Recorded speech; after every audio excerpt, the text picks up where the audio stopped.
So, and that's just the beginning. Those are just the intro in the first two modules. Then he talks about in module 3 the quarter, the year, and why we should steal techniques from the corporate world that can be the key to having us have our, experience our best year yet, and then also the things that we shouldn't steal. Yeah. Now this, of course, I relate very strongly with having had a very successful offline career in the corporate world. And basically what he's saying there, and I totally agree, he's saying you bring in corporate type techniques of measuring key performance indicators. He calls them something else, key performance objectives. They're the same thing. It doesn't matter. The terminology is not that important. The concept is you have certain measurements that you need to measure. If it's not measured, it's not done.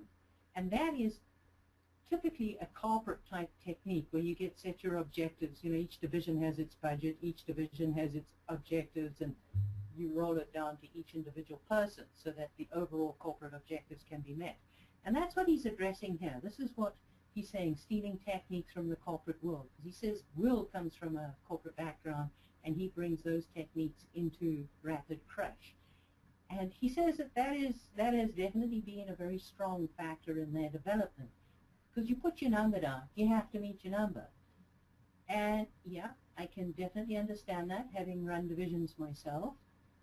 But it's not as simple as you have to reach your number, because there's a whole lot of stuff that goes into the background where, how you actually develop that number. It does have to be consultative. So he doesn't go into depth on that sort of thing, but that is what he's referring to when he says, by stealing techniques from the corporate world. Set objectives that are doable, and for goodness sake, do them. Right, and they do that, and they don't just tell you to do that. I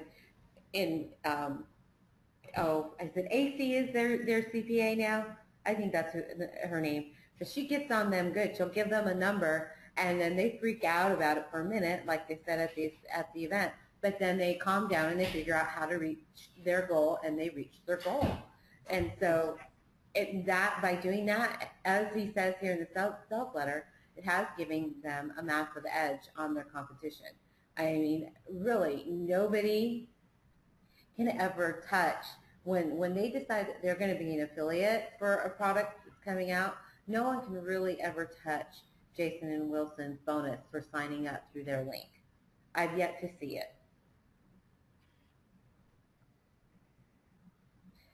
Well, like you just said, it's because they plan their success. Here's the number. How do we get there? Many of us just say, well, here's the number. Let's see what happens. No. We say, here's the number, working backwards. How do we get to it? What actions do we have to take to get to them? Right.